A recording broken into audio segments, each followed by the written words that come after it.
Former South Carolina Governor and UN Ambassador Nikki Haley is set to announce her presidential run in mid-February. She would be the first Republican presidential candidate to join the fray since former President Trump did so last year. Game on.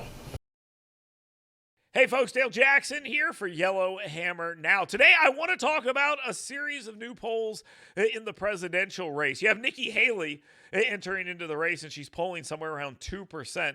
It is not good for her. Let's just put it that way, but she's jumping in the race. I think she's running for vice president. I think that seems pretty clear. And we're looking ahead right now to 2024. We know former President Trump, the only Republican who's officially announced a bid for the White House. When do you think we might see some more candidates roll in? Well, I think you guys were just teasing what's going to happen with Nikki Haley, something that, I was kind of seeing coming.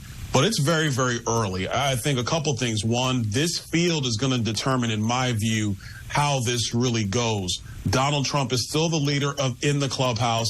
He is the person who, in my view, has the largest base of support. And so he's the front runner. But this dynamic is going to shift and ebb and flow depending on how many people get in.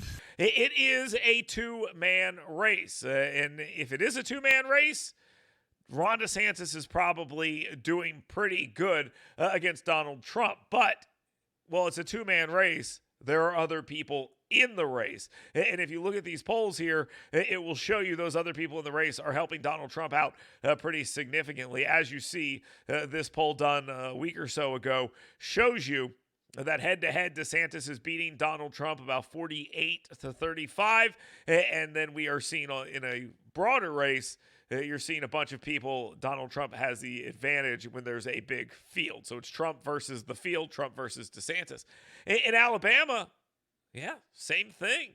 Here you have Ron DeSantis beating Donald Trump in the most conservative state in the nation, which is, I think, a big surprise to a lot of people.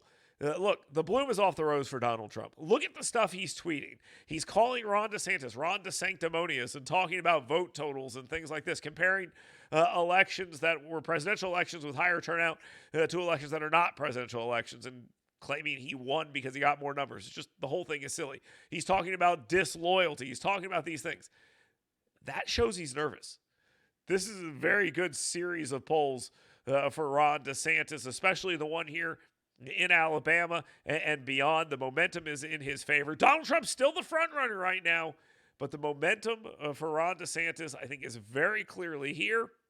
More people entering the race only helps Donald Trump, but it looks like we're going to start this thing relatively early, and we'll continue following it.